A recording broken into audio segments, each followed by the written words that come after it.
Buenas tardes a todos, bienvenidos. Mi nombre es Claudio, representación a la Universidad de Palermo.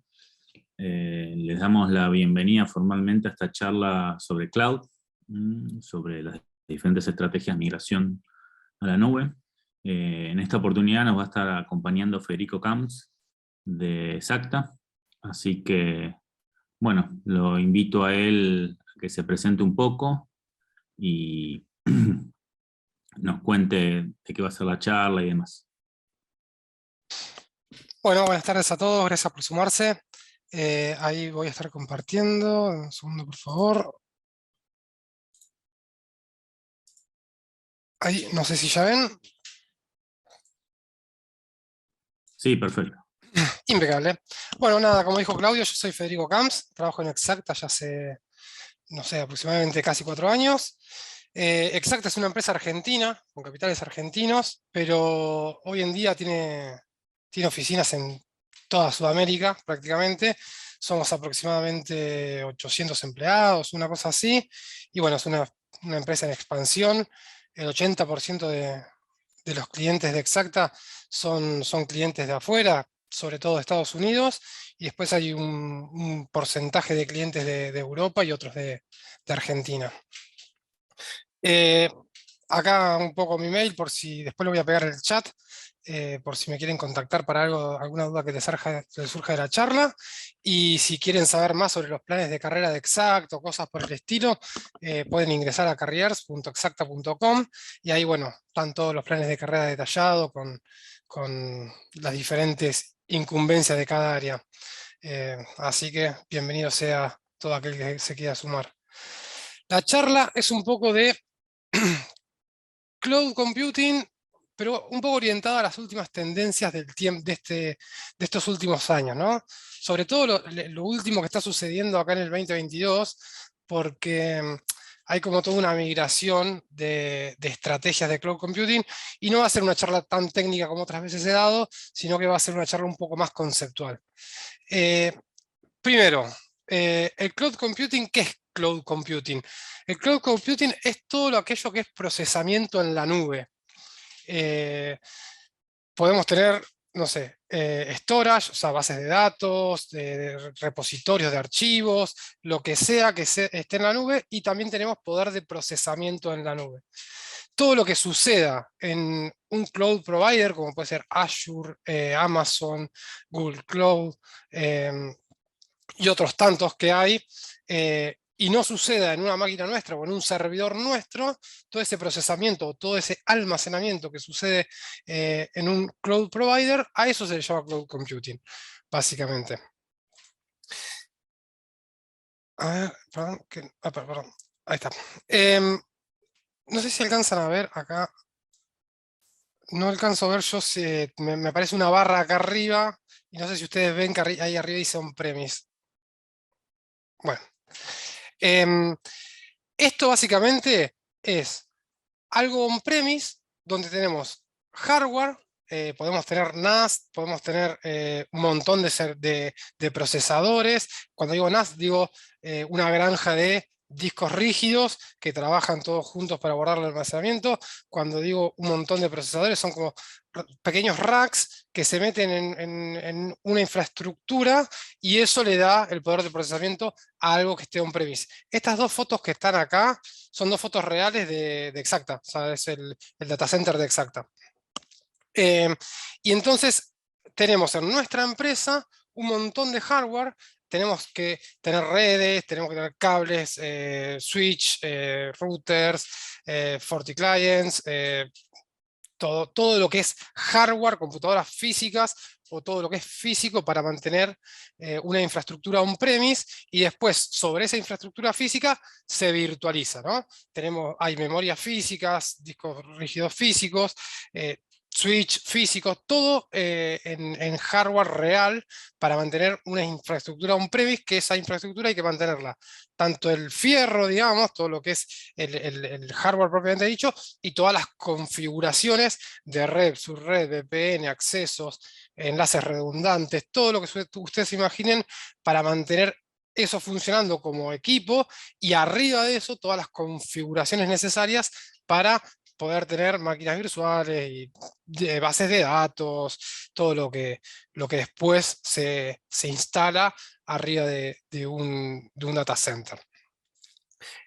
Lo que es la virtualización, lo que es la nube, básicamente, es lo mismo a gran escala, digamos, todo lo que es la infraestructura de hardware, por ejemplo, Cloud o AWS o cualquier otro cloud provider, tiene esto, tiene como grandes galpones con un montón de hardware físico, configurado, todo balanceado, por ejemplo, que se replique con otros lugares del mundo, que todos se conecten entre sí, y arriba de eso tienen puestas software de virtualización en los que van dividiendo las redes, las subredes. Si uno contrata una cloud privada, que nada, se crea una subred dentro de eso, y todo ese hardware es administrado por el cloud provider, ¿no? Entonces nosotros ya, cuando estamos en la nube, nos abstraemos por completo de todo lo que es la parte física de lo que sería mantener una infraestructura. La infraestructura es mantenida, ampliada y renovada por aquel cloud provider que se está eligiendo, ¿no? Hoy en día los cloud providers están creciendo muchísimo, y entonces se están ampliando un montón de hardware en tecnología y en regiones. Se están ampliando un poco más por todo el mundo. Esto básicamente se ve acá que termina allá lejos. Básicamente es eso, es un galpón, y como este hay muchos, que está lleno de infra. Y sobre esa infra virtualizan todos los servicios que uno va utilizando. Un poco para que se vea la torta, digamos, de responsabilidades. Esto vendrían a ser las diferentes responsabilidades que tenemos si estamos on-premise.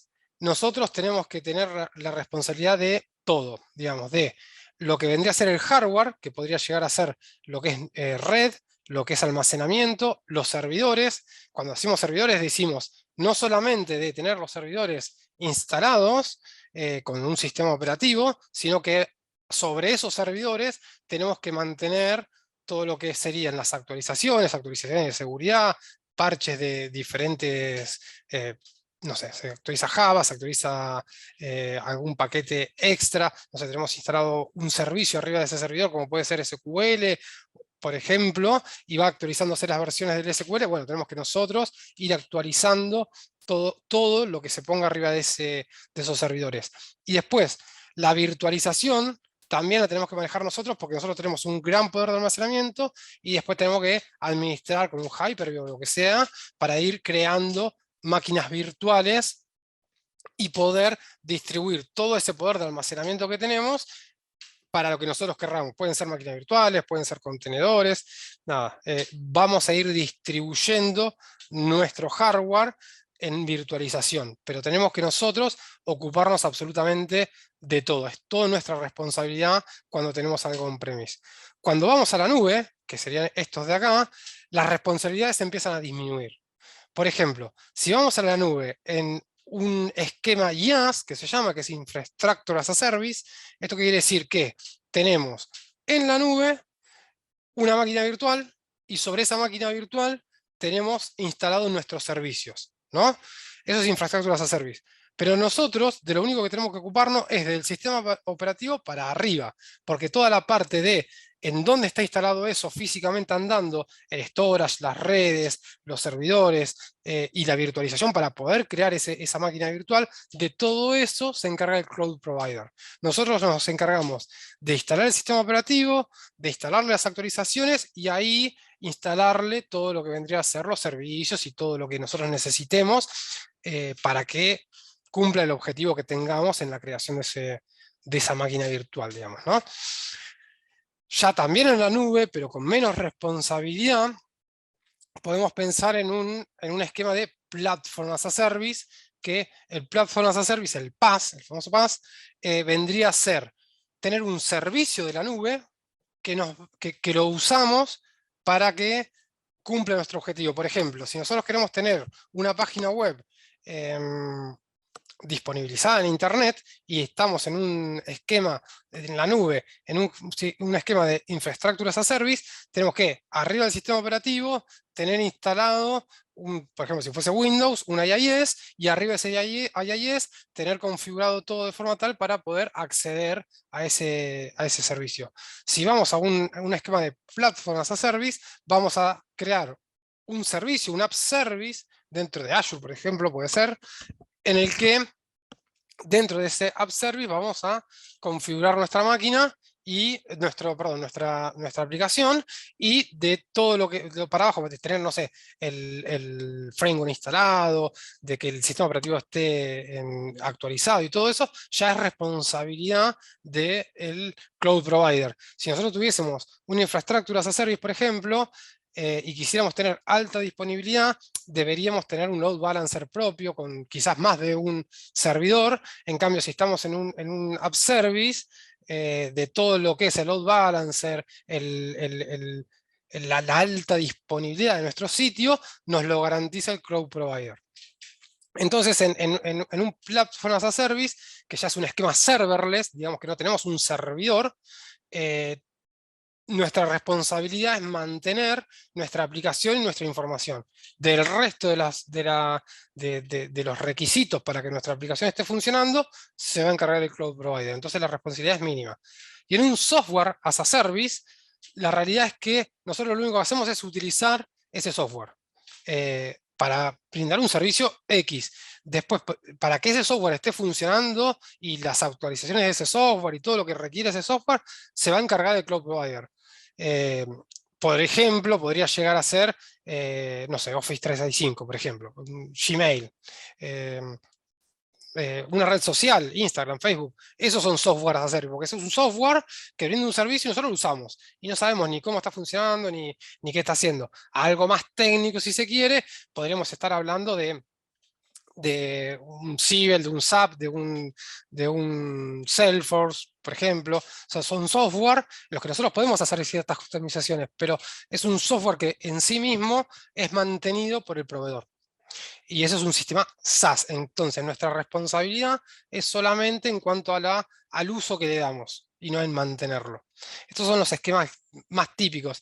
Con el tiempo se fueron ampliando un poco estas estrategias para el lado de function, de funciones, usadas también como servicio, que son FAS o CAS. Siempre la primera sigla va orientado un poco a lo que mantiene, digamos, a la base, y las otras es as a service, ¿no? Como servicio. Entonces, las funciones son FAS, de Function as a Service, o la parte de contenedores, de containers, son CAS. Nada, van a ver siglas así del estilo. Siempre que vean un AAS, es as a service, y la primera letra va a representar algo: software, platform, infrastructure, functions, containers, lo que sea. Entonces, dependiendo un poco el esquema en el que vamos a estar parados, va a cambiar un poco la estrategia de arquitectónica, ¿no?, de la aplicación, pero básicamente es eso. Y en cada una de estas estrategias, nuestras responsabilidades cambian relativos al uso que le vamos a dar, ¿no? Un poco pensando si nosotros decimos, che, queremos migrar, tengo una aplicación on-premise y la quiero migrar a la nube, ¿no? Si nosotros tenemos una aplicación on-premise, probablemente tengamos servidores con servicios arriba de esos servidores que nos brinden una aplicación, un servicio sería que una cierta utilidad. Por ejemplo, acá un ejemplo básico, ¿no? Nosotros tenemos dos servidores, en esos dos servidores tenemos una API, tenemos una single page application, digamos, una parte web, digamos, visual, y después tenemos otros 3 servidores que tienen bases de datos Mongo. Entonces, como estamos on-premise, digamos, para poder responder a un esquema de alta disponibilidad, garantizarlo, necesitamos tener ya 2 servidores con un load balancer que más o menos balancee el tráfico, si se cae un servidor, que dirija todo hacia el otro servidor, o que si la arquitectura lo permite de la aplicación, pueda ir balanceando carga entre ambos servidores. Y para toda la parte de persistencia de base de datos y esas cosas, nosotros necesitaríamos también tener más de un servidor con alguna réplica. En este caso fue un Mongo, entonces sería un réplica set, pero podría ser una réplica de SQL, lo que sea, pero básicamente tenemos que garantizar la performance y la alta disponibilidad en ese caso. Si nosotros este esquema on-premise que tenemos así en nuestro data center, en este caso 5 servidores, para mantener una aplicación online, lo quisiéramos migrar a la nube, quizás la migración más inmediata que se puede hacer es ir al esquema de IaaS, como les decía antes, que es Infrastructure as a Service, que en el que hacemos es, vamos a nuestro cloud provider, generamos 5 máquinas virtuales, y lo mismo que teníamos en nuestro servidor on-premise, lo instalamos y configuramos en la nube, en esta arquitectura IaaS, que se vendrían a hacer con... Ya estaríamos en la nube, estrictamente hablando, porque estas máquinas virtuales estarían virtualizadas en un cloud provider, entonces, por ser estrictos, estaríamos en la nube, pero seguimos teniendo que mantener todo lo que son los sistemas operativos, las configuraciones, el load balancer y todas esas cosas. Si después nosotros queremos simplificar esta aplicación, digamos que estábamos en una estructura IaaS, podríamos pasarlo, por ejemplo, a un app service. Ya el app service nos va a garantizar el balanceo y la alta disponibilidad. Entonces ya no necesitamos 2 servidores, sino que con un solo app service, el cloud provider nos garantiza la alta disponibilidad. Fantástico, ahí simplificamos una parte. Y después, los Mongos, por ejemplo, en este caso, lo podemos subir a un Azure, a un Azure Cosmos DB, y ese Cosmos DB también garantiza alta disponibilidad. Por lo tanto, ya también simplificamos la parte de los servidores. Entonces, con 2 servicios reemplazamos toda esta parte de virtualización de máquinas. Y estamos en 2 servicios. Ya ahí estaríamos en una infraestructura Platform as a Service. Entonces, quizás una estrategia de migración es, cuando estamos en una arquitectura on-premise, tenemos todo instalado en distintas máquinas, máquinas virtuales, máquinas físicas podrían ser también. Cuando queremos pasar a la nube, quizás el primer paso podría llegar a ser, y simple, podría llegar a ser tener máquinas virtuales en la nube y replicar la misma arquitectura que teníamos on-premise. Y después poder pensar a decir, bueno, migremos esto a diferentes servicios. A veces es simple porque es solamente agarrar y con cambios sutiles, chicos, podemos ir directamente a servicios, y otra vez requiere rehacer toda una aplicación. Eso va a depender del caso. Ahora, parte de las tendencias de este año 2022 son, por ejemplo, ir de Cloud First a Cloud Smart. Es importante entender la coyuntura que, para lo que es informática y lo que son las empresas, lo que representó el confinamiento, el COVID y todo lo que hemos pasado estos últimos 2 años, por un tema simple. Sucedía de que había lugares que tenían un data center y de repente no había entrada y salida de software, de hardware en el país, y se rompieron los data centers y no tenían cómo arreglarlos, o la gente no podía viajar, el servicio técnico no podía ir a mantener esos data centers, o la empresa tenía una pequeña red local, on-premise, totalmente on-premise, y de repente la gente tenía que trabajar desde su casa y no estaba preparada la empresa para soportar una carga remota de toda la planta que tenía trabajando ahí. Entonces, hubo un cambio, una migración a la nube, un poco abrupto y un poco forzado, sin planeamiento. Entonces, sucedió mucho esto que veíamos acá, sucedió mucho esto de teníamos algo on-premise, y de repente había que escalarlo para que pueda soportar mayor carga remota y todo lo que conlleva esa migración de gente trabajando en un lugar, en una red local, a estar trabajando todos remotos. Entonces quizás muchas empresas tuvieron que agarrar y correr sus aplicaciones de estar on-premise y no poder ponerle quizás más enlaces de internet, más memoria, más procesamiento. Quizás lo que hicieron fue llevar esa estructura como estaba a la nube, y desde la nube escalar horizontalmente para poder bancar toda esa carga extra que no estaba sucediendo hasta el momento. Entonces todo esto fue muy abrupto muchas veces y no se hizo en una forma planificada. Una vez que ya estaban todos en la nube y que ya tenían muchos sistemas en la nube, empezaron a decir, bueno, ok, de Cloud First vamos a Cloud Smart. Cloud First era básicamente cuando venían diciendo, che, bueno, todo sistema que hagamos nuevo, hagámoslo ya para la nube, ¿no? O sea, pensemos primero en la nube, ¿no?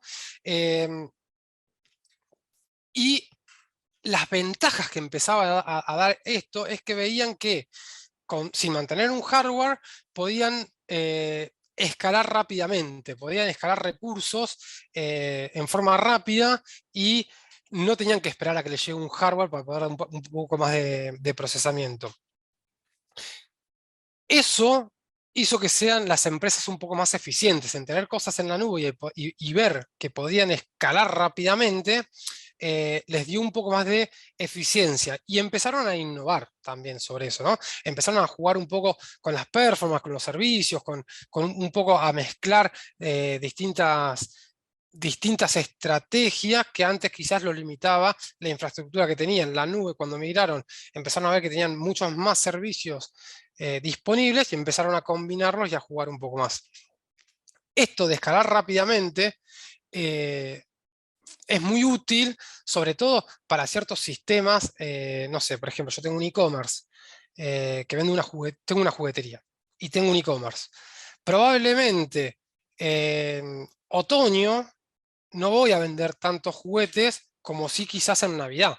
Entonces, si yo tengo algo on-premise, voy a tener que, para poder solventar la carga que se genera en Navidad o en el Día del Niño o algo así, porque yo vendo juguetes, tengo que tener todo el año muchísima infraestructura dedicada a ese e-commerce. En cambio, cuando estoy en la nube, quizás puedo dedicarle mayor cantidad de recursos, escalar, darle más potencia en épocas críticas, como puede ser esto, Reyes, Navidad, Día del Niño, cosas así.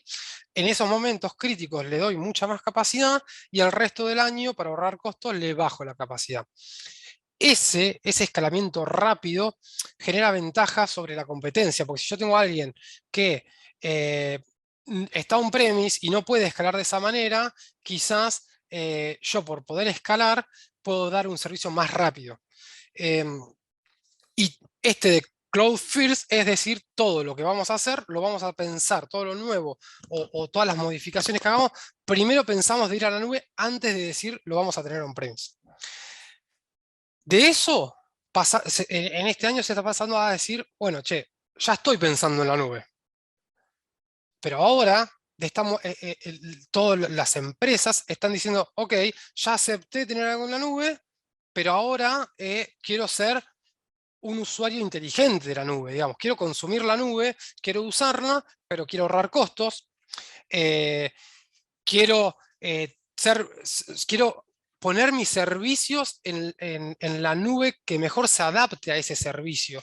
Por ejemplo, si hay una nube que es muy buena procesando datos y otra que es muy buena en, no sé, en realizar una búsqueda, por ejemplo, no sé, podemos ir a Elastic Stack, digamos, con Elasticsearch y esas cosas, y podemos agregar a mi página un buscador que vaya contra Elastic Stack para realizar búsquedas rápidas y puedo llevar toda mi data science o mi big data a Google para poder analizarla y poder tener cosas del año y gráficas del año y análisis de previsión de ventas, y puedo agarrar y puedo tener hosteado en Azure mi aplicación porque tiene regiones más cerca de mi público. Por ejemplo, podemos decir que Azure, si vamos y deployamos una aplicación en la zona de Brasil de Azure, para la gente que está en Argentina, la latencia contra Brasil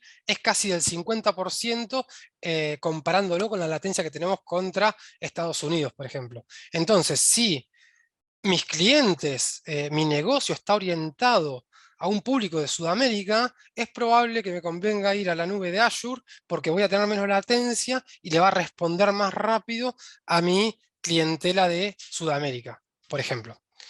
Entonces, el Cloud Smart habla un poco de eso, de optimización, de costo-beneficio, porque quizás hay un servicio que funciona igual en todos los cloud providers, pero quizás en un cloud provider es más barato que en otro, o quizás en el mismo cloud provider, que puede llegar a ser Amazon, Azure, cualquiera de los que voy nombrando, puede ser eso, pero puede ser que en una región me cobren una X cantidad de plata, y en otra región diferente sea más barato. Y si quizás para lo que yo estoy intentando hacer no hay diferencias en que lo ponga en una región o lo deploye en otra región, quizás buscar que el costo sea menor, porque quizás estoy haciendo algo asincrónico, un proceso batch que se hace a la noche, que no hay un cliente esperando una respuesta, y bueno, quizás puedo ir a un lugar que sea más barato y así hacer una ecuación de optimización de costos.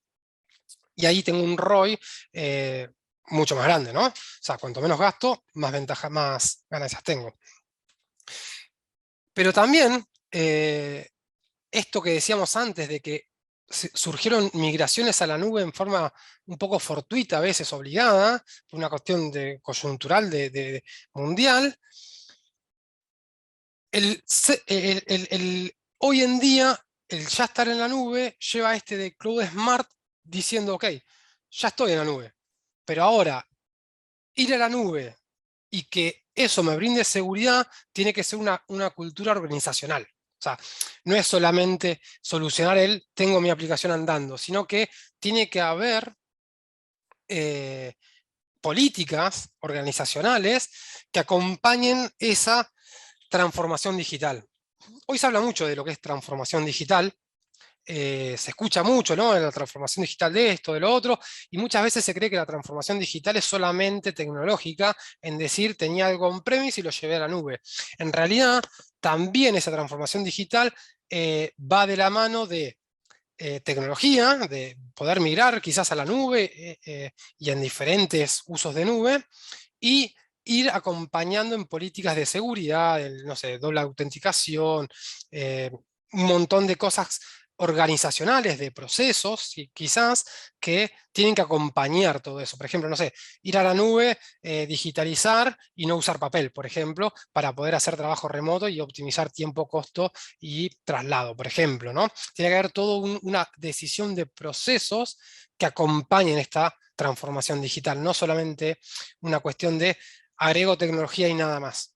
Quizás la transformación digital que implique dejar de imprimir ciertas cosas, bueno, lleva a que la empresa tenga que cambiar algunos procesos. Por ejemplo, no siempre que decimos transformación digital estamos hablando únicamente de tecnología. Entonces, este año se ve una gran tendencia en esto, ya estamos en la nube, bueno, ahora seamos inteligentes usando esa nube. Y es como lo que se están empezando a preguntar todas las empresas, sobre todo aquellas que fueron a la nube en forma fortuita y ahora que ya están en un esquema de nube adoptado, ven que hay que empezar a optimizar ese uso de nube. Esto que les decía recién, en su momento, muchas empresas el año pasado o el anterior fueron a la nube y fueron a una sola nube, ¿no? Y también el hecho de haber ido a una sola nube no es solamente de ahora, sino que quizás es de hace bastante tiempo, estaba un poco atado a las latencias de red que existía para comunicarse entre distintas nubes. La realidad es que las tecnologías de comunicación, las telecomunicaciones van avanzando muy rápidamente y también eso hace que se pueda hacer este esquema multinube, porque antes, hace, no sé, 5 años atrás, quizás si yo ponía una aplicación en Azure, en un app service de Azure, estaba casi que obligado a usar todos los servicios en la misma nube y en la misma región para poder tener una buena performance, porque si no la latencia de red entre diferentes regiones o entre diferentes nubes me afectaba demasiado.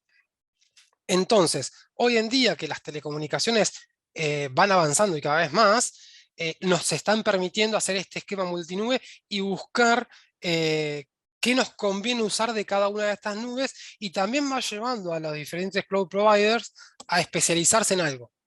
Porque si todos ofrecen lo mismo, es como que uno no tiene un motivo para elegir a uno por sobre el otro. Pero es como que cada vez se ve más una tendencia de que algún cloud provider se especializa más en una cosa que en otra, y de esa forma uno va eligiendo los servicios acorde a sus necesidades. Otra cosa que sucedió es que se está adoptando cada vez más el tema de el cómo cobran estos cloud providers el uso. En algún momento era muy común que te cobren por lo que contratabas. Contratabas una base de datos de X cantidad de X tamaño, con una X cantidad de cores de procesamiento y tantos gigas de RAM. Y vos contratabas como esa base de datos con ese poder de procesamiento y te cobraban $100. Y eran siempre $100. Y si vos usabas eso para hacer una consulta, eran $100, y si usabas eso para grandes cantidades de consultas, te cobraban también $100. A veces te obligaba a escalar a algo más grande la performance por la cantidad de consultas, pero porque vos lo que ibas a necesitar era más capacidad de procesamiento. Pero cada vez más se está ofreciendo el pago por uso. Es decir, yo por ahí tengo una función, pongo algo en un function, y se cobra por cantidad de veces de ejecución y tiempo de ejecución de esa function, por ejemplo. Entonces, si yo uso la función una vez, me van a cobrar un uso. Si la uso 100 veces, me van a cobrar 100 usos. Pero es una forma también de no sobredimensionar o no sobreescalar y no pagar de más. Pero claramente nosotros tenemos que pensar en una arquitectura acorde a ese tipo de estrategias. También los app service y un montón de cosas por el estilo, no sé, las bases documentales, hay algunas que cobran por RDU, son unidades de escritura y lectura. Cada vez más estamos orientados a el cobro por uso y no a un costo fijo de alquiler del espacio, ¿no? Eso también hace que el cloud provider aproveche mejor sus recursos. ¿Por qué? Imagínense que en un lugar tienen 100 GB de RAM y yo le contrato fijo 50. Entonces ellos tienen que reservar esos 50 para mí, y yo capaz que uso 3. Y hay un montón de cosas, por más que yo se los esté pagando, que los tienen reservado para mí. En cambio, podés estar en un uso compartido del hardware y vas usando y liberando y asignándole recursos al que más lo necesite, y el que está más liberado, nada, consume menos recursos, y el pago por uso también para el cloud provider significa asignación por uso. Es como que es un win-win en ese caso. Y esto que decía hoy de que la disminución de latencia entre nubes hizo que la performance de las aplicaciones cuando vamos a multinube mejorara muchísimo, porque quizás si voy a un Elastic, en la nube de Elastic es más barato y puedo usar el 100% de su potencial de búsqueda, que antes quizás si lo hacía, cuando le mandaba una consulta a Elastic, la resolvía rápido, pero la latencia de red y el tráfico que se generaba entre la nube Elastic y la nube de la cual le esté consultando, hacía que esa latencia disminuyera el objetivo final, que era tener una respuesta rápida. Y quizás la sensación que uno daba, uno percibía de que en realidad la búsqueda tardaba un segundo, cuando en realidad la búsqueda se había resuelto en medio segundo, pero el otro medio segundo fue costo de transición de datos por la latencia de red. Entonces, todo el stack tecnológico, tener procesadores más rápidos, tener discos rígidos ya no mecánicos, sino estados sólidos y cada vez más performantes, más las telecomunicaciones que van en alza, todo esto va mejorando la experiencia y la combinación de los diferentes servicios que tenemos en las nubes. Otra de las ventajas o de las preocupaciones actuales en realidad en la nube, o de las empresas en realidad, es empezar a usar los datos en una forma efectiva. Las empresas generaban muchos datos y desde siempre se genera mucha cantidad de información y muchas veces las estrategias para el análisis de esa información era un poco más lenta o no estaba tan depurada. Hoy la preocupación generalizada es modernizar todos los procesos que están alrededor de estudiar la información que se genera. Esto es no solamente para tener una respuesta rápida ante algún cambio de contexto o tener alarmas tempranas de que algo está pasando, sino que también es para tener una previsión más rápida de lo que va a suceder. Por ejemplo, no sé, si yo tengo un retail, digamos un lugar de venta de artículos de lo que sea, es muy importante que yo pueda tener una previsión bastante acertada de qué es lo que se va a vender la semana que viene en una sucursal que queda en, no sé, cerca de un teatro, por ejemplo, y quizás sabiendo de que esa semana va a haber un espectáculo importante, qué sé yo, quizás tenga que prepararme para mandar más de un producto que de otro, y tener esa previsión va a hacer que yo sea más efectivo en mis ventas, porque quizás si yo no envío a mi sucursal lo que yo preveo que se va a vender, la gente va a ir, va a querer comprar algo que no está y son ventas que me pierdo. Tener ese análisis de datos es importantísimo y esa previsión sobre los datos y sobre todo esas alarmas tempranas. También el análisis de datos es importante, por ejemplo, para saber qué vendo en qué época del año. O sea, si en una época del año se vende más chocolate que en otra época del año, bueno, quizás voy a comprar más cantidad de ese producto en la época de mayor venta. Esto es muy importante y es una preocupación de todas las empresas, básicamente, porque la competencia entre los competidores, el que más rápido tiene la información, tiene una ventaja competitiva. Y por otro lado, nos acostumbramos a esta inmediatez de que todos estamos a un clic de distancia y todo lo queremos ya. Si nosotros entramos una página y esa página tardó 3 segundos más en responder, quizás la cerramos y nos fuimos a otra que vende lo mismo. No hay tolerancia y la lealtad de un cliente está en esos 3 segundos de diferencias. Entonces, la performance es importantísima, tener los datos procesados para lo que estamos queriendo mostrar es importantísimo. ¿Por qué? Porque si yo tengo ya los datos trabajados, entonces voy a poder dar una respuesta más rápida a mis clientes y a mis páginas web o al negocio que sea, que si los tengo que procesar en el momento. Esa diferencia de performance y esa diferencia de que tener los datos preprocesados y no procesarlos on the fly en el momento que se solicitan, va a hacer que pueda generar quizás más ventas. Y puede ser que me genere una ventaja sobre mi competencia. No sé, me quiero comprar una licuadora, entro a un lugar que venden licuadoras y la página me tarda 5 segundos más en cargar, quizás la cierro y voy a otra página y la busco en otra página. Nada, es un caso de uso en el cual por ahí se ve la importancia a veces de tener esta información preprocesada y preparada de forma tal para ser más eficiente en el consumo y en la disponibilización de esa información al consumidor final. Entonces, esto es una gran preocupación porque, así como dijimos que muchas empresas fueron a la nube, también una tendencia enorme de que todos los negocios tendieron a tener una plataforma de algún tipo.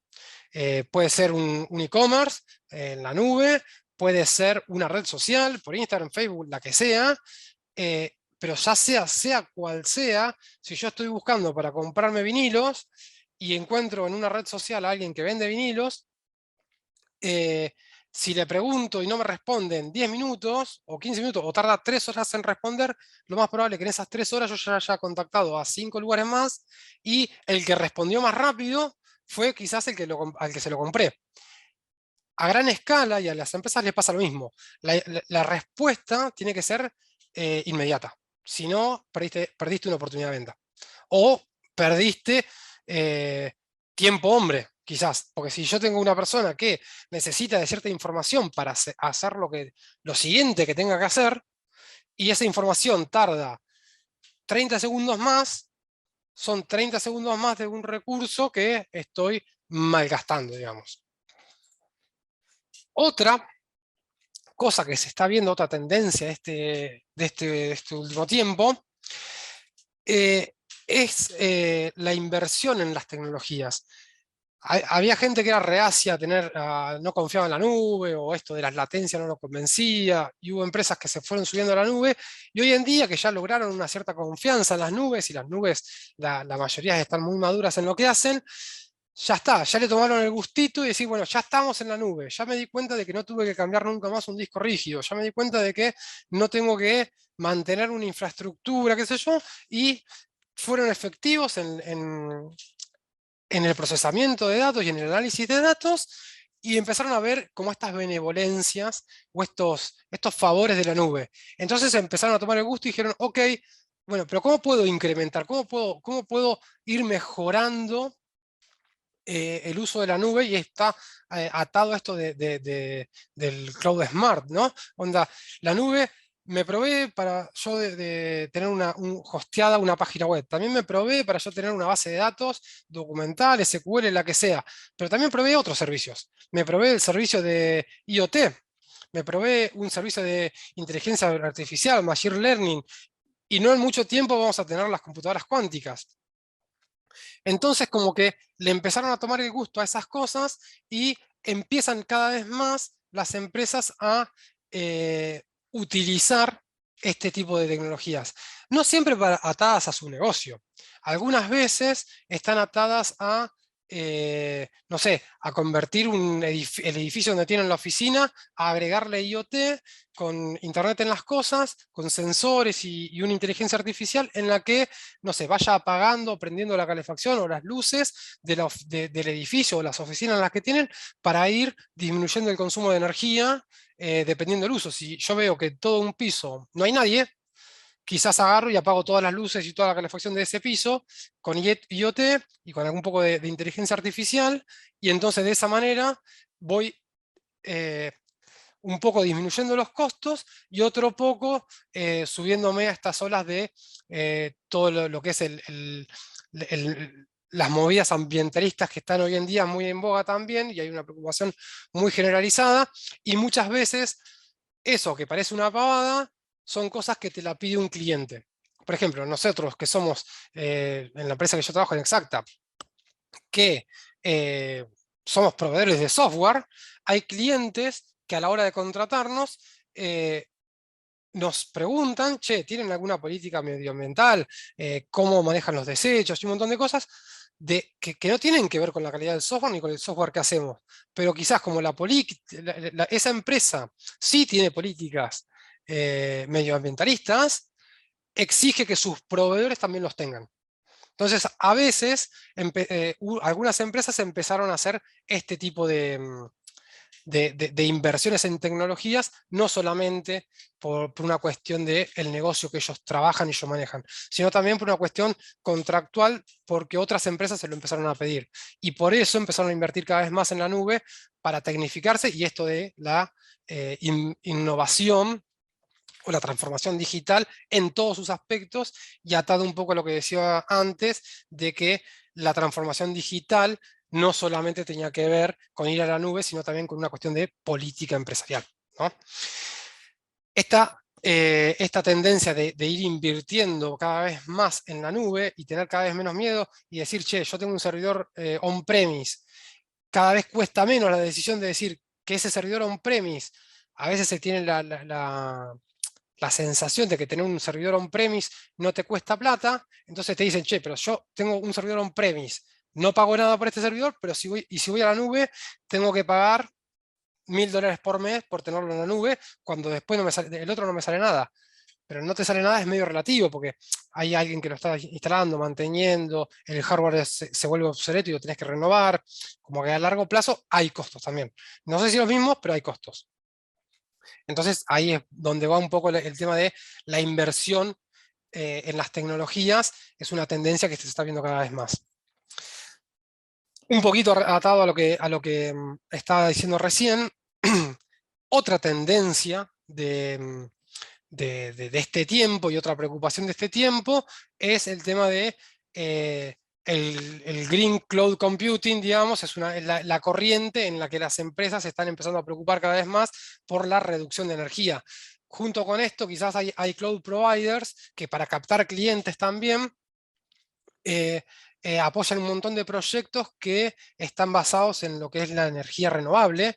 Entonces, quizás con molinos eólicos en lugares que quizás que, no sé, son mesetas no productivas, o son montañas, o cosas que no se puede usar para otra cosa, se ponen granjas de molinos eólicos en las que se genera la energía necesaria para abastecer una granja de cloud computing, y de esta forma se va haciendo con energías renovables, se va como generando esta idea de el Green Cloud Computing.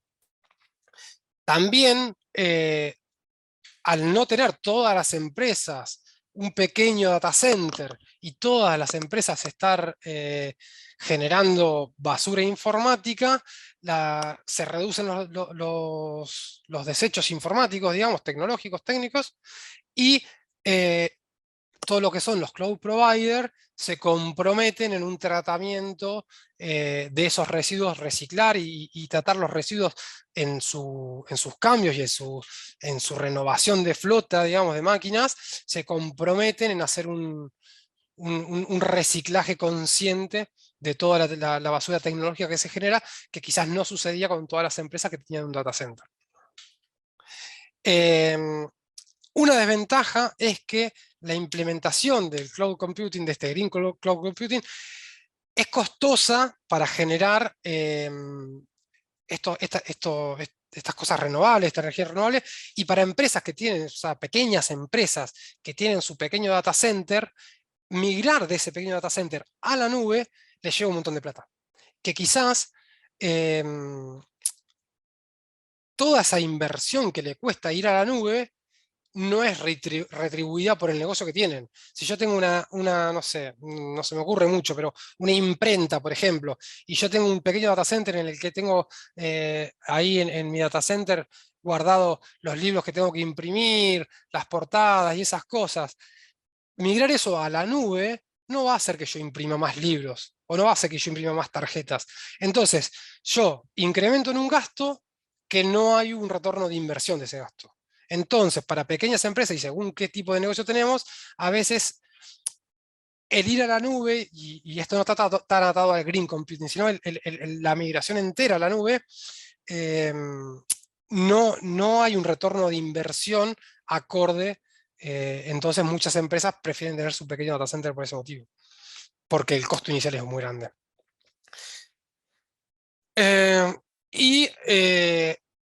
Aunque la energía sea renovable, las granjas de los cloud providers consumen mucha energía. Entonces, como que ahí todavía hay un punto a mejorar en electrónico, si se quiere, en poder generar máquinas que consuman cada vez menos energía.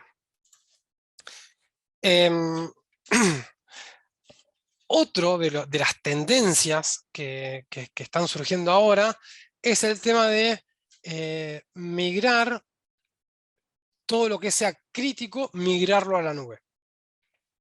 Hay empresas que quizás prefieren seguir teniendo su data center, pero quizás les pasó esto de que en este último tiempo, no sé, mucha gente entraba, o hay en este momento que hay mucho malware dando vuelta, y hay mucho phishing dando vuelta, se vio esta cosa de que muchas veces en un data center se infectaba y se perdía mucha información, y aunque se tuviesen backups, el costo de restaurar esos backups, reconfigurar la infra y todo eso, era muy grande. Y quizás tenías un downtime de todo el sistema elevado por mucho tiempo, y quizás costaba mucha plata.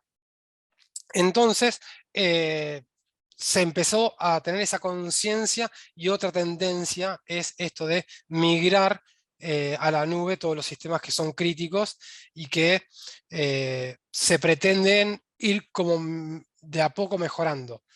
Uno de los aspectos fundamentales por el cual los sistemas críticos se están empezando a migrar a la nube es por lo que decíamos antes, de que se está empezando a estar esta corriente de ir a la nube indefectiblemente. Mucha gente lo tiene, muchas empresas lo tienen como un norte y una estrategia de negocio, ir a la nube. Entonces quizás hoy llevan a la nube sistemas críticos de la forma que puedan, quizás con un IaaS, un Infrastructure as a Service, o con una forma que no es la más performante, pensando en empezar a desmenuzar esos sistemas por otros servicios más acorde a lo que decíamos también antes, que son más cloud smart, si se quieren. Entonces, esto de decir, che, queremos ir a la nube, bueno, ¿cuál es el primer paso? Llevamos nuestros sistemas críticos. Y ahí consiguen la estabilidad, consiguen la alta disponibilidad, y también consiguen quizás una performance más acorde para el trabajo remoto, que quizás no estaban tan preparados para hacer para poder bancar esa carga de trabajo on-premise, digamos, ¿no? Muchas veces no por el data center en sí, sino quizás las conexiones de internet de los lugares no permitían toda esa carga de trabajo simultánea, entonces tuvieron que ir a la nube más que nada que por eso, por la capacidad de la conexión. El cloud cuántico también es es algo que ya hay en fases de prueba. Hay algunas industrias petrolera, minería y cosas de alto poder adquisitivo que ya lo están probando, y se cree que es indefectible, que al mediano plazo ya esté más disponible a un nivel de cloud computing, digamos, a un nivel de que Azure, Amazon, Google van a trabajar, se especula con que en algún momento no muy lejano van a trabajar con servidores cuánticos, y toda nuestra infraestructura esté sobre servidores cuánticos. Pero bueno, no, está verde todavía, hay mucha investigación y hacia ese lugar se va. Y hay también una tendencia, hablando de las tendencias de este 2022, está todo lo que es la tendencia de una nube a hiperescala. Es como que todo se está llevando a la nube, y en todos lados se está poniendo algo que atienda técnicamente desde la nube una necesidad. Por ejemplo, esto que decíamos antes de IoT. Digamos, nada, ya yo agarro mi teléfono y prendo la aspiradora que está en mi casa, o prendo el aire acondicionado, o prendo no sé, miro la cámara de seguridad para ver si hay movimiento, o prendo el lavarropa. Cada vez hay más cosas atadas o utilizando servicios en la nube. Y también está la tendencia del edge computing, que el edge computing está un poco atada a acercar los datos y el procesamiento de los datos al cliente final. Y esto está muy de la mano con lo que decíamos antes, de que los cloud providers cada vez se están expandiendo más en más zonas. Entonces quizás hay un balanceo de información y de aplicaciones de una misma aplicación con la misma información, balanceado en diferentes regiones del mundo. Y también el tema de la expansión del 5G hace que nosotros cada vez estemos más cerca, que de nuestro teléfono o desde una computadora o una red móvil, si se quiere, vamos a poder con alta velocidad consumir más cantidad de recursos. Claramente, todo lo que venimos hablando de la nube, las innovaciones, el uso, la adopción de servicios de nube, va muy de la mano en que en los últimos años las telecomunicaciones crecieron un montón. No solamente que mejoraron, sino que también están más disponibles, no solamente que mejoran en velocidad, sino que también están más disponibles en más lugares del mundo. Ahora se está hablando de que quizás Starlink pase por Argentina, entonces en el medio del campo uno pueda llegar a tener internet satelital de 50 megas por segundo, y quizás estar en el medio del campo. Y eso va a hacer que si en cualquier parte del país vas a tener, de Argentina, o los países que ya lo tengan, ¿no? Pero si desde cualquier lado vos tenés una garantía de conectividad, entonces eso va a hacer que uno pueda adoptar más fácilmente un servicio de nube, o tecnificar algo, ponerle un IoT, o migrar, no sé, algo que sucede en el centro de la ciudad, migrarlo hacia el campo. Por ejemplo, no sé, si tenemos un campo productivo, agrícola, ganadero, y no tiene buena conexión de internet, probablemente ese campo tenga que tener en la ciudad más cercana una oficina para poder cargar la cartaporte, poder mandar la factura, facturar contra FIP, comunicarse, tener teléfono, todo lo que hoy conlleva una administración que sí o sí requiere de internet. Bueno, si tenés internet en el medio del campo, quizás bajás los costos, porque no tenés que tener ya la oficina en el pueblo, y a su vez disminuir los tiempos de comunicación porque todo sucede en el campo. Por ejemplo, ¿no? O sea, estoy hablando de un ejemplo del campo para ser un poco más federal. En la Argentina sucede mucho esto de que en algunos sectores del campo no tengan teléfono y no tengan comunicación con el pueblo, entonces la comunicación no es tan fluida con la ciudad, ¿no? Y mismo en la ciudad, pero al revés, quizás desde una oficina de la ciudad pueden manejar remotamente un dron y chequear el estado de una planta eh, industrial de X industria, para ver si está funcionando correctamente y poder hacer una inspección manejando un dron a distancia. ¿Por qué no? Y eso va de la mano de esto, de IoT, de comunicaciones, de todo lo que venimos hablando, porque disminuye la latencia y tenemos más eficiencia de todo lo que estamos haciendo.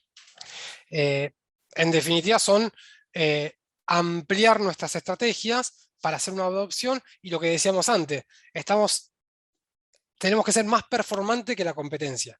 Si la performance la logramos disminuyendo los costos, es como quizás podemos hacer para, nada, captar más clientes o ser más efectivos y tener mayores ganancias.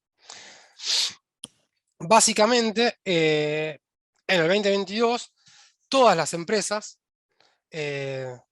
están haciendo una estrategia de migración a la nube, sin lugar a dudas, y buscando la eficiencia. ¿Alguna pregunta? Fui muy rápido, ¿no?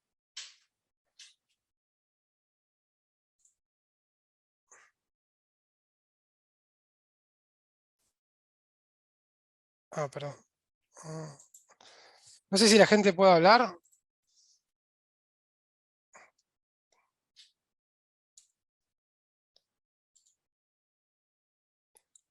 Hola. A ver.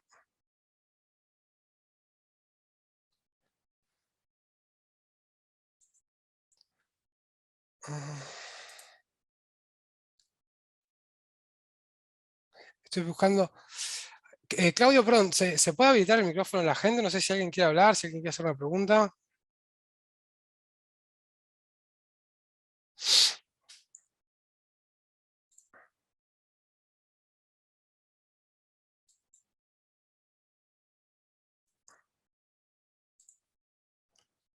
Estoy leyendo el chat, ¿eh?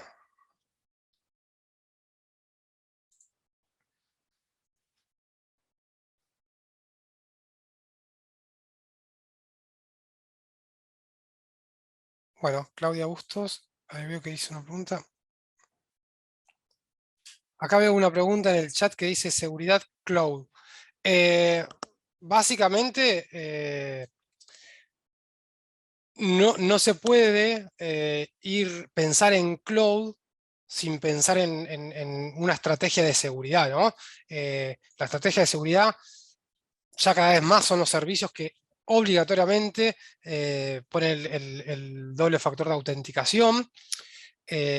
nosotros cuando deployamos algo on-premise, digamos que tenemos en un data center local, quizás el uso o la llegada desde afuera, desde Internet, a nuestro datacenter, a nuestra API, la podemos hacer por una infraestructura de red, digamos. O sea, podemos restringir a que desde ningún lugar de Internet se pueda llegar a nuestra API, por ejemplo, o a nuestra web. Entonces ahí restringí mucho la seguridad a una cuestión de infraestructura. Si vos subís una aplicación a un app service en Amazon, en AWS, en Google, donde sea, y lo subís a un app service público, cualquier persona desde Internet podría llegar a disponer de esa web. Entonces, es muy importante tener toda una seguridad, digamos, configurada en nuestras aplicaciones de esto, de HTTPS sí o sí, obligatoriamente, con un certificado, tener, o sea, tener una seguridad de encriptación de claves y de datos sensibles, tener doble factor de autenticación, que el recupero de contraseña también tenga una estrategia de bastante fuerte, si se quiere. La información que se guarda en la base de datos tiene que ser segura, hay que validar que en un input de nuestra aplicación no nos puedan meter un scripting de SQL. Nada, hay como sí o sí, cuando vamos a la nube, sí o sí tenemos que pensar en que esté securizado nuestro servicio, nuestra aplicación en todos sus aspectos. No podemos solamente decir deployó esto en la nube y ya está, sin más ni más. Sí o sí tenemos que, dentro de lo posible, si estamos dentro de una organización, quizás que el usuario y contraseña no sea por usuario y contraseña común, sino que sea atado a nuestro Active Directory, manejado por grupos.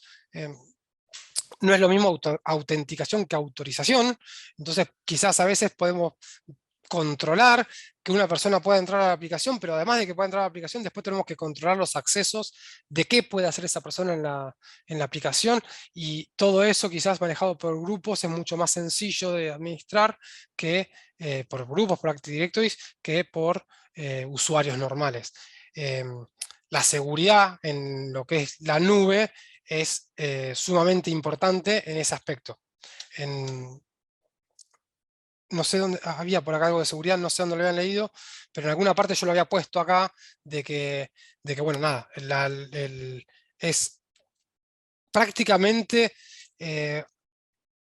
imposible pensar en ir a la nube sin tener una estrategia de seguridad informática, ¿no?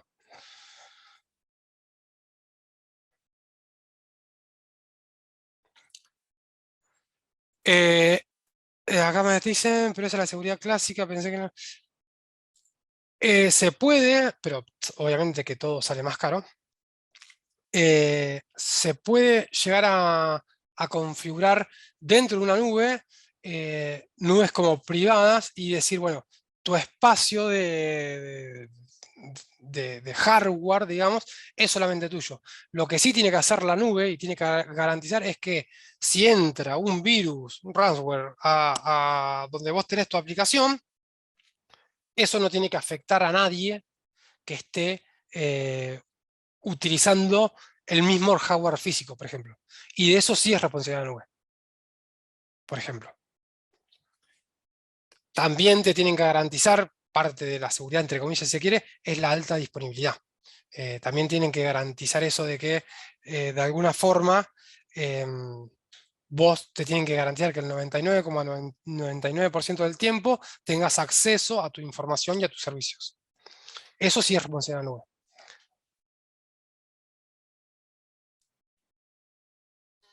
No sé si quedó clara la pregunta, Arturo, o no respondí lo que me estás preguntando, quizás.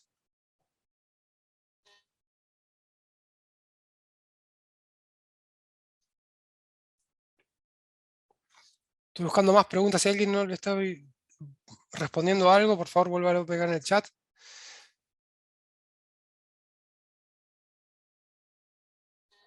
Acá me pregunta alguien, estoy diciendo algo de Gabriel, que el costo entre algo de data science en la nube o algo in-house. Algo in-house vendría a ser algo on-premise, ¿no? Yo dije todo el tiempo on-premise, pero on-premise o in-house es lo mismo. Básicamente va a depender de la cantidad de información que tengas que procesar. Tener in-house el poder de procesamiento necesario para mover grandes flujos de dinero, grandes flujos de información, tener in-house algo de eso es muy costoso.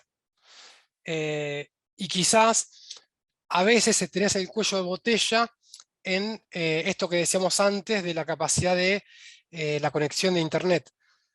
Si lo querés consumir desde afuera, ¿no? Porque quizás tu cuello de botella está el enlace de Internet, porque quizás in-house vos procesás mucha información, pero después que esa información procesada te llegue afuera de tu in-house, digamos, quizás tenés un cuello ahí. En cambio, si vos tenés una API y tenés un par de cosas en el cloud provider, el viaje de esa información está dentro del mismo, de la misma infraestructura y ya te viaja solamente procesada la información.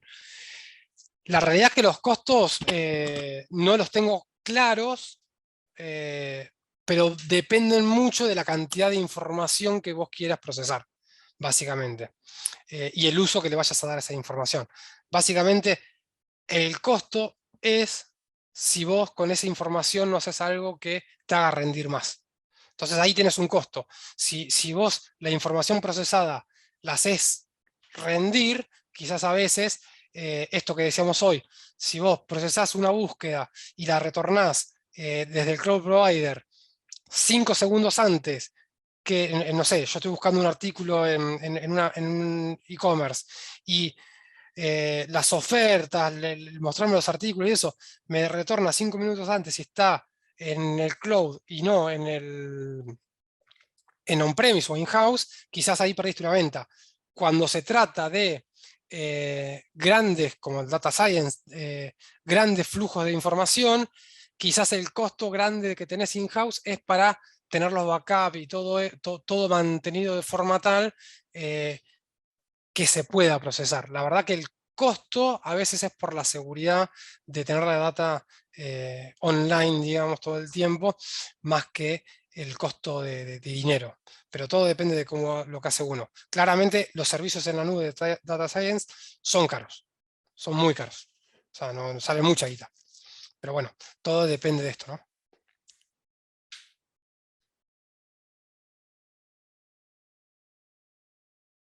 Acá me preguntan algo de que la seguridad de un Kubernetes con contenedores es muy diferente a tener 5 servidores en un data center común.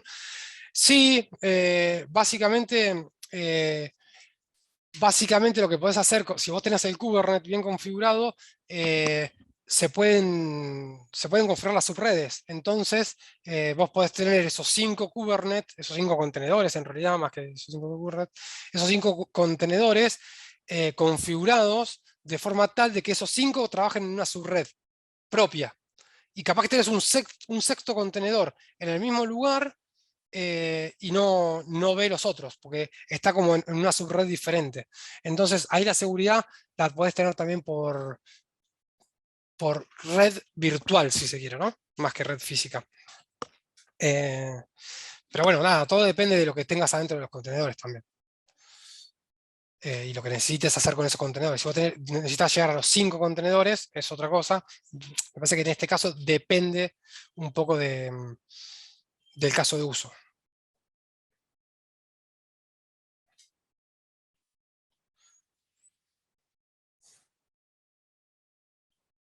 Acá me pregunta si la información procesada sería más liviana. No es que sea más liviana, o sea, la información que se tiene la cantidad de información con la conectividad va a ser, cuanto más cantidad de información tenga que trasladar, más ancho de banda vas a usar, ¿no? Lo que sí te pasa es que si vos tenés que mandar mucha información para procesar un lugar, entonces si viaja mucha información, se procesa y vuelve mucha información procesada, tenés mucha información de ida y vuelta. Si vos tenés la información procesada en un lugar y solamente obtenés resultados bien logrados, como gráficos y cosas por el estilo, vas a ser más efectivo. Pero también depende del caso de uso. Si vos necesitas mucha cantidad de información procesada, quizás es lo que hablábamos antes de esta última tendencia, que creo que estaba por acá, esta última tendencia que está orientada a acercar los datos y el procesamiento a los clientes. Entonces ahí disminuye la cantidad de información que viaja. Quizás va un poco por ese lado la última estrategia de este último tiempo. Pero todo esto depende del caso de uso. Va a depender mucho del caso de uso. Quizás a veces no aplica, o sea, a veces aplica que se te retorne mucha información y a veces lo único que uno necesita es el resultado, ¿no? Es decir, bueno, ¿cuánto vendí? No sé, creo que hoy puse un ejemplo de una librería. Bueno, ¿cuántos cuadernos vendí en enero? Y por ahí, para tener esa información, si lo tuvieses en otro lado, tendrías que mandarle todas las ventas de enero para saber cuántos vendiste, y de la otra forma quizás puedes obtener solamente un contador. Pero todo va a depender de las gráficas que dibujes y cómo proceses la información. Eso ya va a depender mucho del caso de uso.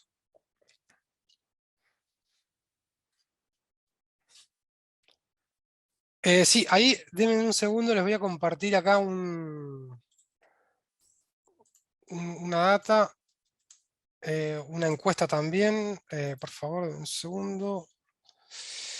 El chat. Ahí les compartí, bueno, mis datos, el de Exacta, y una encuesta en Google Forms. Ahí después pueden contestar esa encuesta y la gente de recursos humanos después les va a estar reenviando la presentación. Así que completen la encuesta y con eso le van a mandar la presentación que pasamos hoy.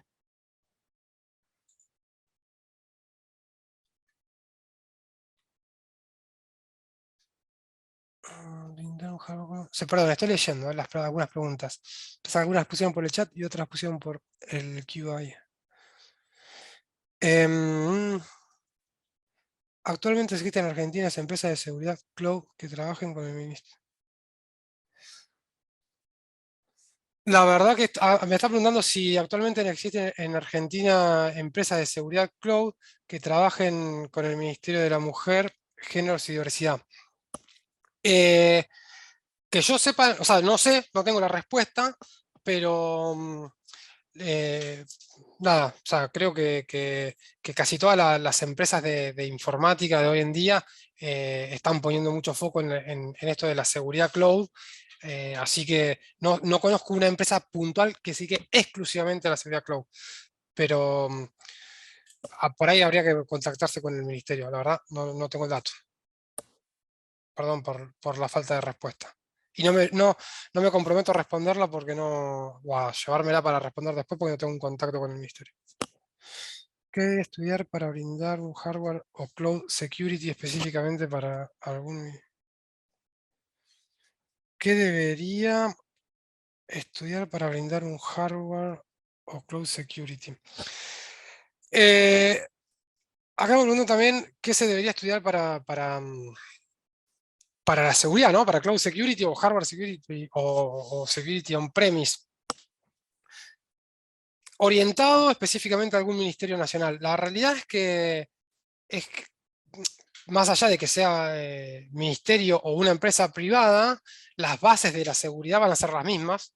No es que vaya a cambiar lo que haya que estudiar para ya sea un ministerio o sea para una empresa privada. La verdad que el estudio es lo mismo.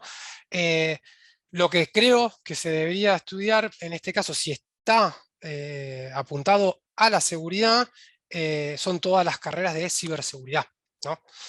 Hoy todas las carreras de ciberseguridad están apuntando a esto, a todas las estrategias para, no sé, para evitar el tema de exponer datos no deseados, para evitar esto que sabemos que por ahí algunos ministerios han tenido problemas que le han sacado connection string de algún lugar y le han robado toda la información. Bueno, nada, para eso hay pentest, hay un montón de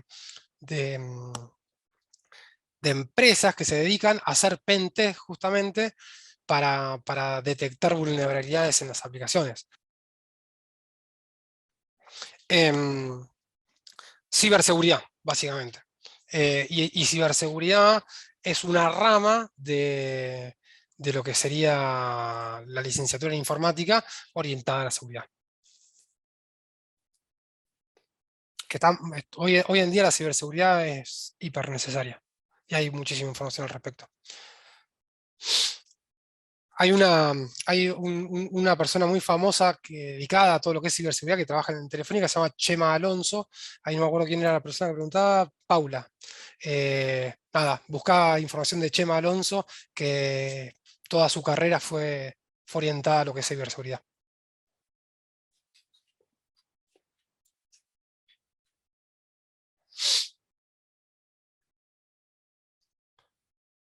No sé si hay alguna otra pregunta más.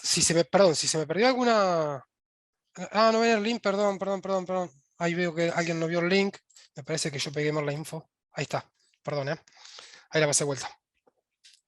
Si alguna pregunta se me pasó entre el chat, vuelvan a hacerla, por favor.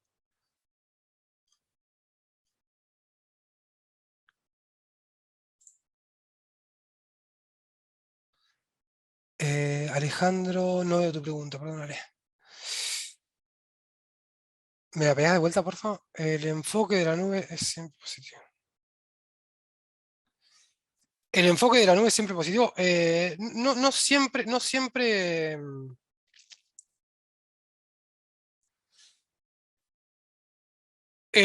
La realidad es que la nube, o sea, yo asumo que la pregunta está en si siempre es bueno adoptar la nube o no.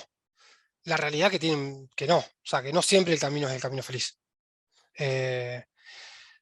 Soy de ciberseguridad, me dice acá. Bueno, ahí podés darle un poco más de data a Noemí, a Paula, perdón.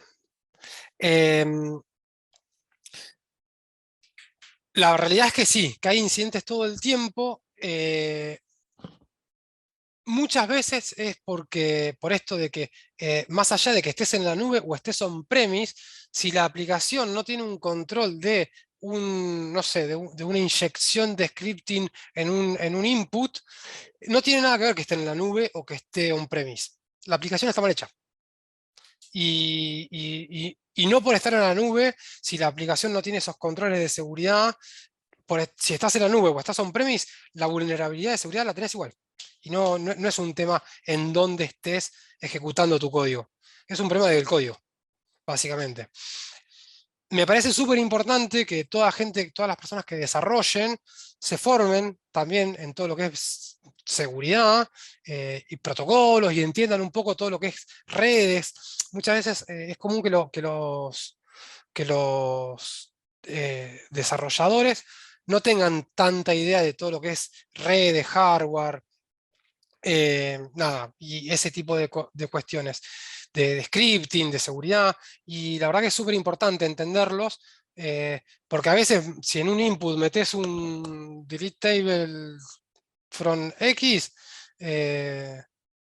capaz que si la aplicación está mal hecha, borrás la base de datos. O sea, podés meter un scripting de SQL dentro de un input desde la aplicación. Y eso no tiene nada que ver con la nube. Es una vulnerabilidad de la aplicación. También, otro tema, que es lo que comentaba recién acá Alejandro, es que muchas veces se lleva algo a la nube que estaba on-premise, pero la nube está mal configurada. No está bien configurada los accesos de red, o no está bien configurado, por ejemplo, no sé, si una API usa una base de datos y esa base de datos usa únicamente desde una API, está mal que a esa base de datos se pueda acceder desde cualquier otro lado que no sea esa API nada más, por ejemplo. Entonces hay muchas veces que en la nube hay que tener más en cuenta toda la parte de configuración de redes y de seguridad y accesos que si estuviese on-premise, por ejemplo. Pasa todo el tiempo, pero es porque generalmente está mal configurada la parte de seguridad en la nube, que es configurable desde los portales, ¿no? Pero hay que armar todas las redes de la aplicación, del contexto, todo, y tenerlo en cuenta después de que eso está expuesto a Internet. Creo que hay más problemas en la nube que on-premise en cuanto a esto que decís, Alejandro, vos. Diker, la verdad, no sé, si querés elegir Argentina y ponerlo en los comentarios. No, ponen en los comentarios, che, yo no soy de Argentina. Y así ya lo sabe la gente de Recursos Humanos también.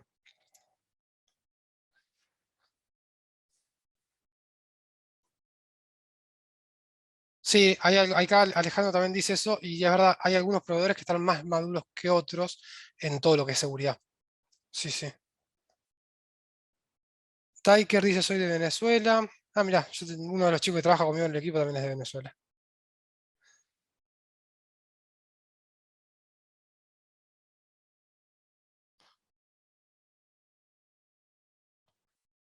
Acá dice Diker que se refiere a la exposición de la infraestructura. Sí, y eso, la exposición de la infraestructura depende 100% del cloud provider. No depende de la gente que arme las aplicaciones.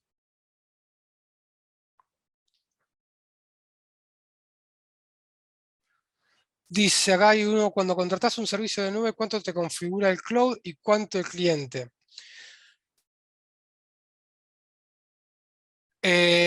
Ese va a depender del servicio de cloud que contrates. Por ejemplo, si vos contratás un app service, mientras lo estás contratando vas a ponerle las características del app service, qué sé yo. Después, cuando vos quieras deployar una aplicación, vos le vas a decir en qué lenguaje va a correr esa aplicación, qué DNS tiene, y bueno, toda esa parte de configuración depende de vos. Si vos contratás una máquina virtual, tenés que instalarla toda, digamos. Todo va a depender, el nivel de customización, digamos, que viene de Autodocs, va a depender del servicio que contrates. También es importante que si contratas un servicio único, como puede llegar a ser un app service, nada, ese app service va a estar configurado, expuesto a internet, todo, y ya si querés algo más empresarial, tenés que pensar en contratar, no sé, una red, configurar esa red, asociar el app service a la red, quizás un gateway. Cada punto que le vas agregando a lo que voy nombrando y más, no sé si cuando le sumas un keyball para mantener las contraseñas ahí cerradas y empezás a sumarle cosas, no sé, el Application Insight para llegar un log, un blob storage para guardar los logs y cosas así, cada punto se te va incrementando la factura, claramente.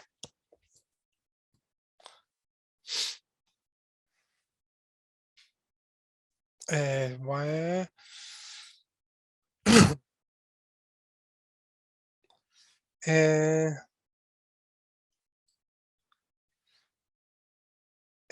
Voy leyendo. Ahí Gabriel le preguntó algo a Carla. ¿Cómo es la experiencia? Acá me voy a preguntar algo, ¿cómo es la experiencia de soluciones hosteadas entre diferentes vendors de cloud? Asumo que me está preguntando lo que hablábamos hoy de algo multinube, una estrategia multinube, y no la misma aplicación hosteada en un server o en otro. Si es algo multinube, la experiencia es buena siempre y cuando tengamos en cuenta qué estamos hosteando y dónde lo estamos hosteando. Por ejemplo, si yo hosteo en Europa un app service y mi base, no sé, en AWS, un app service en Europa, y pongo mi base de datos, porque es más barata, en un SQL de Azure en Brasil, la experiencia va a ser mala.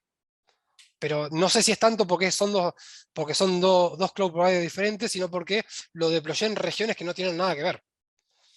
Si yo voy a, no sé, a Estados Unidos a hostear algo, un app service en Estados Unidos, y es una aplicación web y mi buscador lo conecto con un Elastic de Elastic Cloud, un LK, también en la misma región, y eso va a ser bueno. Entonces, a veces si queremos algo multicloud, buscar la especialización de cada cloud, pero en mismas regiones geográficas. Si ponemos algo en otra región geográfica, quizás la experiencia va a ser mala.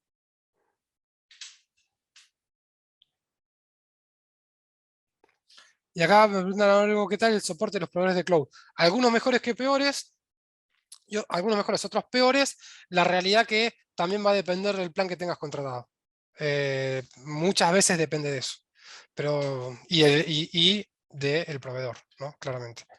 Ahí, si tenés un super plan, te van a atender mejor y más rápido. Si no, no. O sea, básicamente es por guita.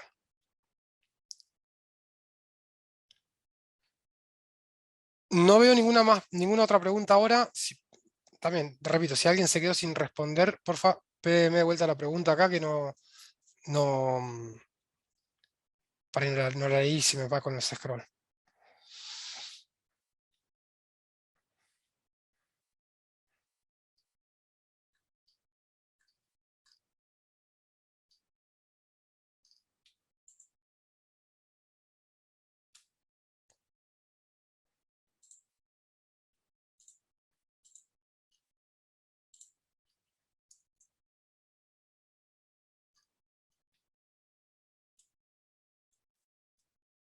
A ver, acá. Yo tengo que dejarlos porque... Vale, Carlos, gracias.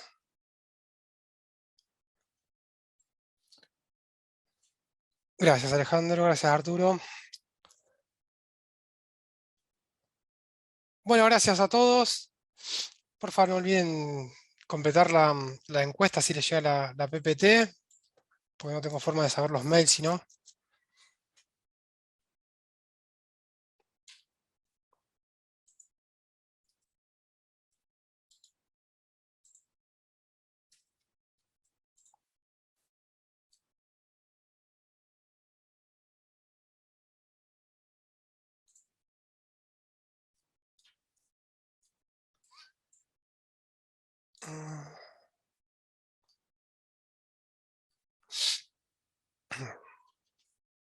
Buenísimo, chicos. Gracias a todos los que asistieron y todos los que participaron. Me quedo un ratito más por si alguno tiene alguna pregunta.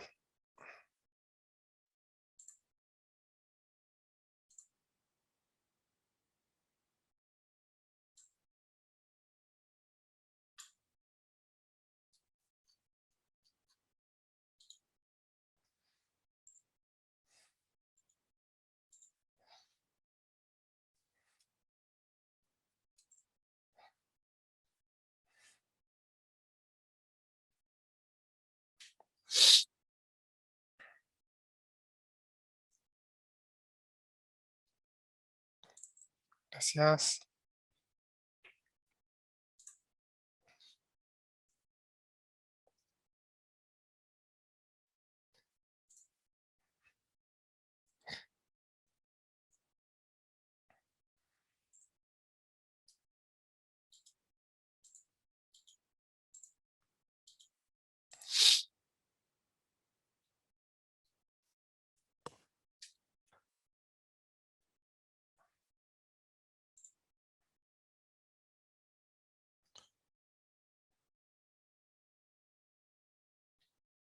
Gracias, Carla. Me alegro que no te hayas dormido.